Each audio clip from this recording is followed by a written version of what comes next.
Oi, pessoal, tudo bem com vocês?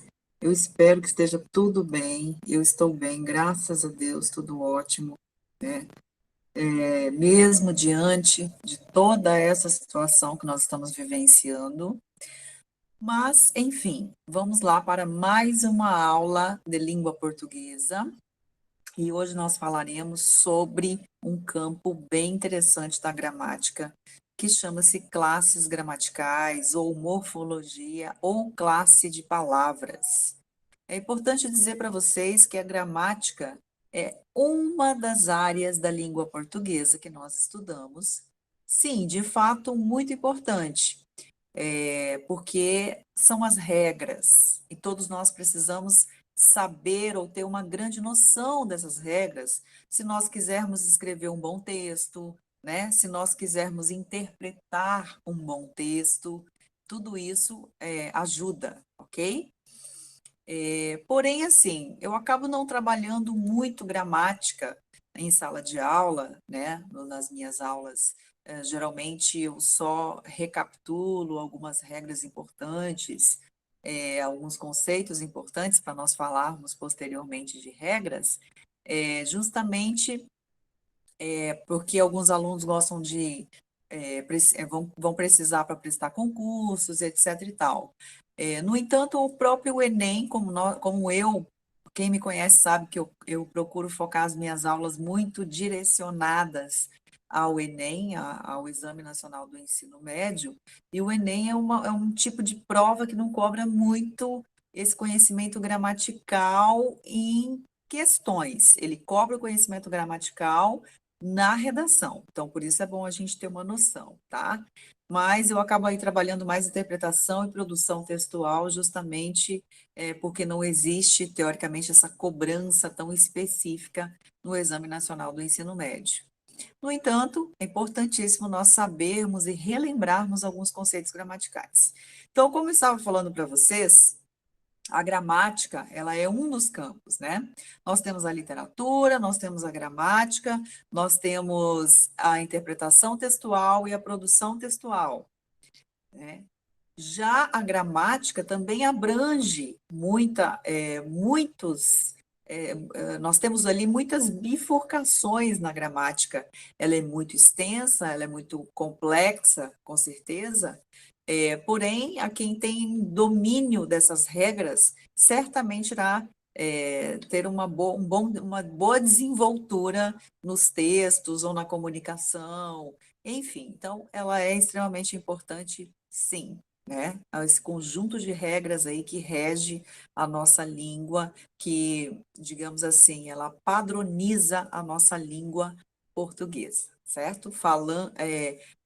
Tendo em vista aí que vários países são falantes da língua portuguesa, ok? Então, assim, as classes gramaticais, elas são apenas uma bifurcação da gramática, como eu disse anteriormente.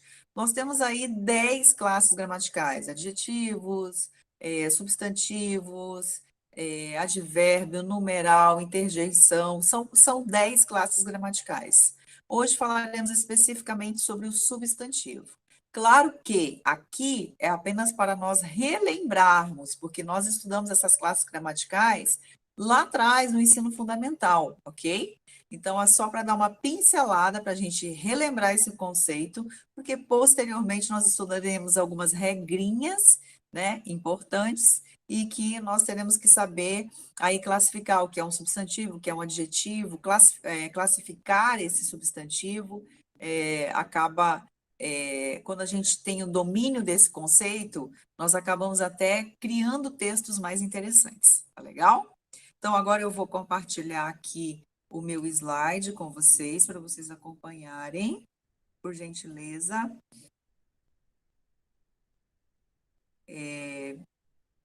Acompanhem comigo, se vocês quiserem fazer alguma anotação, ok?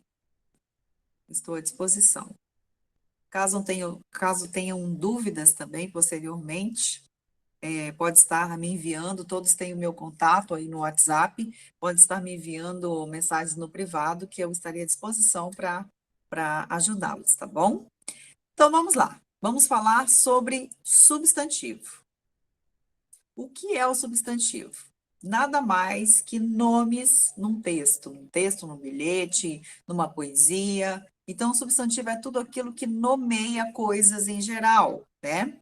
É tudo aquilo que pode ser visto, pego ou sentido, e também, geralmente, ele é precedido de artigo, o, a, os, as, uma, uns, umas, ok? Bem fácil de identificar no texto. Classificação desse substantivo. Nós temos o comum e o substantivo próprio. O comum é aquele que vai nomear de forma genérica, de forma geral. Por exemplo, quando eu falo de livro, eu estou falando do objeto livro, de vários livros, não estou falando de um específico, tá? Então, o exemplo aí, pedra, computador, cachorro, homem, caderno. Eu estou nomeando esses seres ou objetos de maneira geral, genérica. Substantivo próprio já tem mais a ver com a questão da individualidade, tá? Então, aqui eu tenho nome de pessoas, de ruas, de países, de cidades, né? Exemplo ali, Maxi, Londrina, Dilson e Esther. Muito fácil de serem identificados num texto, porque geralmente os substantivos próprios estão sempre em letra maiúscula. Ou, se você estiver escrevendo o texto, obviamente, você tem que saber que todo nome, todo substantivo próprio precisa estar em letra maiúscula, ok? Temos também o substantivo concreto e o abstrato. Esse aqui é um pouco mais, não é que é difícil, é fácil, mas é um pouco mais complicado para explicar. Vamos lá. O concreto é aquele que designa seres que existem por si ou apresentam-se em nossa imaginação como se existissem por si. Então, quando lá atrás, antigamente, as pessoas explicavam concreto, é aquele que você pode pegar. Não exatamente. Por exemplo, o concreto é aquele que você tem uma imagem na sua cabeça, tá? Então, por exemplo, Deus, né? Se eu for para esse aspecto de você pode pegar, nós não pegamos fisicamente, mas nós temos uma imagem. A grande maioria das pessoas tem uma imagem sobre Deus, né? E ele é um substantivo concreto e não abstrato, tá? Computador, obviamente, é bem concreto. Esther, que é uma pessoa, né? Ar, o ar, mesmo que nós não tenhamos aquela imagem, mas a gente pode sentir, então ele é um substantivo concreto. O som também, nós sentimos, nós ouvimos, tá? Tem uma presença, é concreto. Substantivo abstrato já tem um conceito um pouco diferente. É aquele que designa a prática de ações verbais, né? Existência de qualidades ou sentimentos humanos. Por exemplo, saída, né? Ou entrada é uma prática de sair ou de entrar. Então, está nomeando essa prática, essa ação verbal, tá? Isso você não tem como imaginar, certo? Não é uma imagem fixa ali, é apenas uma ação verbal para isso, e então isso é um substantivo abstrato. Outra coisa interessante é os sentimentos, os nomes dos sentimentos. Beleza, saudade, tristeza, certo? No caso da beleza aqui, é a existência do belo, não o sentimento. Mas é o nome de alguma coisa, então é um substantivo abstrato, ok? Espero que vocês tenham entendido. Formação dos substantivos, tá? Agora nós vamos falar sobre a formação dessas palavras. Então, nós temos o primitivo e o derivado.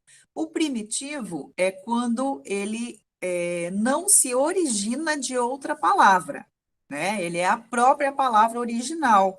Então, pedra, jornal, gato, homem, são todos substantivos primitivos, tá? Já o derivado é aquele que deriva de uma palavra original. Então, ó, para pedra nós teríamos o pedreiro, jornal, jornalista, gato, gatinho, homem, homenzinho. Então, essas palavras são derivadas dos primitivos. Então, são substantivos derivados. Temos também o substantivo simples, né? A gente diz que ele é simples quando ele é formado por um único radical. O que que é o radical? É um pedacinho da palavra que você consegue formar outras palavras. Então, o conceito de substantivo simples, ele tem muito a ver com o conceito do substantivo primitivo, tá? Exemplo ali, pedra, pedreiro, jornal e jornalista. Composto. O composto, você vai ter ali 2 ou mais radicais. Então, são palavrinhas emendadas, né? Ó, pedra, sabão, homem-rã, passatempo. Inclusive, ali você tem muitas vezes a presença do hífen ou da justaposição. Que, inclusive, essas regras do hífen, elas tiveram muitas alterações com o novo acordo ortográfico e compensa muito a gente estudar sobre isso, tá bom? Muita pegadinha em concurso relacionada a esse assunto, tá? Substantivo coletivo, né? Coletivo, substantivo no singular, que indica diversos elementos de uma mesma espécie. Então, essas palavrinhas, elas não são muito comuns, algumas até são, mas nem todas. O que confunde muito e o que cai muito em provas, assim, não exatamente no Enem, como eu já disse a vocês, mas em concursos para confundir um pouco a nossa cabeça. Nós vamos ver algumas agora.